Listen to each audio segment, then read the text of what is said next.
1, 2, 3. Ay, ano ba yan? 19 inches mga master. 1.15 kilo mga master. Ang laki. At so ayun mga master, magandang araw na naman at balibagong fishing video na naman tayo. So maaga ako ditong umalis sa bahay mga 5:30 ng umaga para mamingwit ulit at bumalik ako sa spot natin na to. Habang tayo nagsiset up nandyan yung may-ari ng dalawang fish pan na sabi niya ay bawal daw nating pamingwitan. Sinabi ko namang oo at nag-set up ako dito agad ng red na lure mga master kasi base sa experience ko pag makulimlim at umaga ay yung red ang mas madawi. At so simulan ko na dito mga master kaso nga lang wrong timing tayo at merong naglalambat mga master. So naghagis na nga ako dito. Nadismaya ako kasi medyo alanganin na at nabulabog na yung spot natin mga master. So nakailang hagis din ako ng hagis dyan at 30 minutes na tayong naghahagis mga master saka tayo nakahuli ng dulo. Isa na medyo malaki na pero mga master hindi natin nakuhanan kung paano natin nahuli, kung kailan hindi natin binidyohan tsaka tayo nakahuli dito sa spot na to. Ano ba yan? Ito laki mga master.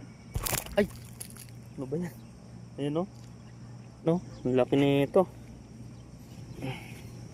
At sumunod nga dito mga master, ilinagay ko na siya sa eco bag at nilagay ko siya sa gilid para makapagkas ako ulit mga master. Dito noon mga master, na ako masyadong nagtagal sa spot, mga 1 oras lang.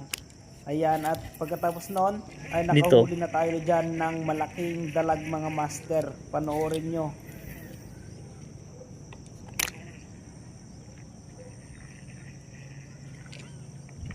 One, two, three. Ang laki.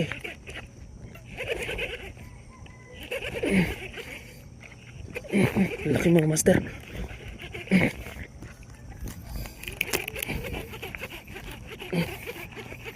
Laki. Oh. Uy, ang laki. Laki.